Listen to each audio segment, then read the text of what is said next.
94.5 లక్షల విలువైన ఖరీదైన గడియారాలు, ఒక విలాసవంతమైన కారు, ఇంకా లెక్కల్లో చూపని నగదు, అనుమానాస్పద జాయింట్ వెంచర్ ఒప్పందాలు, నగదు లావాదేవీల పత్రాలు, ఆస్తి పత్రాలు, లిక్కర్ రవాణా స్కామ్ నిందితుల ఇళ్లలో బయటపడ్డాయి. నిందితుల ఇళ్లలో సోదాలు చేసిన ఎన్ఫోర్స్మెంట్ డైరెక్టరేట్, ఈడీ అధికారులు వీటిని స్వాధీనం చేసుకున్నారు. మద్యం రవాణా టెండర్లలో జరిగిన భారీ అక్రమాల కేసులో ఈడీ అధికారులు గురువారం కీలక సూత్రధారి రాజకస్ రెడ్డి, ఏపీఎస్బీసీఎల్ మాజీ ఎండీ వాసుదేవరెడ్డిలను అరెస్ట్ చేసిన సంగతి తెలిసిందే.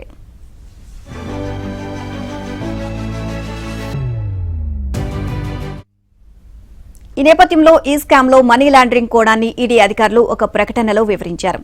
కసిరెడ్డి రాజశేఖర్ రెడ్డి, వాసుదేవరెడ్డి, విజయ నరసింహారెడ్డి, వల్లు సందీప్, మాజీ మంత్రి కారుమూరి నాగేశ్వరరావు, కారుమూరి సునీల్ కుమార్లకు సంబంధించిన ఇళ్లు, కార్యాలయాల్లో సోదాలు నిర్వహించామని వివరించారు. ఈ సందర్భంగా ఖరీదైన వాచీలు, ఓ కారు, నగదుతో పాటు కీలక పత్రాలు స్వాధీనం చేసుకున్నట్లు తెలిపారు. ఏపీసీఐటీ నమోదు చేసిన ఎఫ్ఐఆర్ ఆధారంగా దర్యాప్తు ప్రారంభించిన ఈడీ ప్రభుత్వ ఖజానాకు 195.33 కోట్ల నష్టం జరిగినట్లు గుర్తించింది.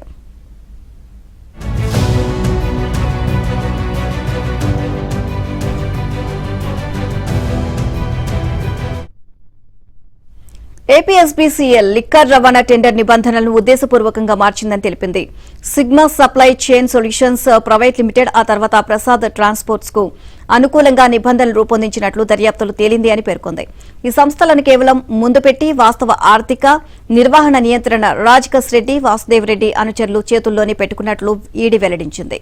దర్యాప్తులు వెలుగులోకి వచ్చిన ఈడీ తెలిపిన వివరాల ప్రకారం రాజకస్ రెడ్డి, తుకేకుల ఈశ్వర్, కిరణ్ కుమార్ రెడ్డి, అంజనీ కుమార్లు కలిపి అప్పటి ఏపీఎస్బీసీఎల్ ఎండీ దొంతిరెడ్డి వాసుదేవరెడ్డి సహకారంతో మార్కెట్ రేట్ల కంటే అధిక ధరలకు లిక్కర్ రవాణా టెండర్లు దక్కించుకున్నారు.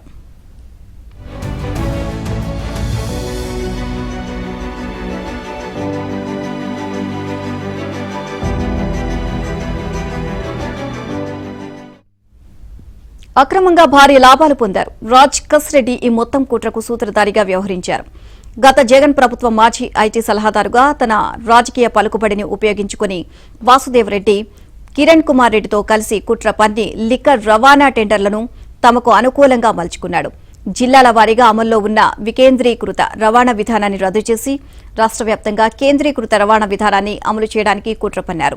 ఈ ప్రక్రియలో ఒక్కో కార్టన్ రవాణా సగటు ధర 19.68 ఉండగా దానిని 35.57 వరకు పెంచి సిండికేట్కు భారీ లాభాలు చేకూర్చినట్లు ఈడీ గుర్తించింది.